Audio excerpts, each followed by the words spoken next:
ஏன்பா எப்போ தகவல் சொல்லி அமிச்சாங்க என்ன நேரத்துக்கு வர்றது? சரி, நீ ஈத்துக்குன்னு வர்றதுக்கு நேரம் ஆகும்.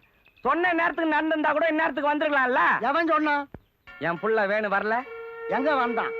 ஏதோ கேள்வி இழுத்துன்னு இருக்குத, நானா பாத்துட்டு போலான்னு இழுத்துன்னு வந்தேன். வயல பங்கு கடைக்காரன் சொன்னான், பதறி போய் ஓடி வரேன். ஒருவேளை அவன் சங்கரம்பாடிக்கு போய் சொல்லிட்டு வரும்போது உனக்கு சொல்லலான்னு இருந்திருப்பான். அதுக்குள்ள நீ இந்த பக்கமா ஏத்துன்னு வந்துட்ட. என்னத்த சொல்லி அமிச்சிங்க? ஜனத்தையே காணும். எம்மாம்பேரிய சாவு. 4 பேர் குந்தி நிக்கிறோம். நெய்ப்பந்தம் பிடிக்க பேர பிள்ளைங்க வந்திருந்தாலே நேரம் வீடு நிறைஞ்சிருக்கும். ஒருவேளை நம்ம வேணு நடந்தே போயிருப்பானோ? பஸ்ஸுக்கு நான் பணம் கொடுத்து விட்டுங்க. நிறுத்துங்கய்யா, பொல்லாத பணம் கொடுத்துட்டீங்க. அப்படின்னா என் பையன் திருடுனா? நீ வேணா பாரு, அவன் எல்லாரையும் ஒரே பஸ்ல ஒட்டு மொத்தமா கூட்டின்னு வர. படையில காக்க வச்சாலும் காக்க வைக்கலாம், பாடைய காக்க வைக்க கூடாதுன்னு பெரியவங்க சொல்லுவாங்க. இதுக்கு மேலேயும்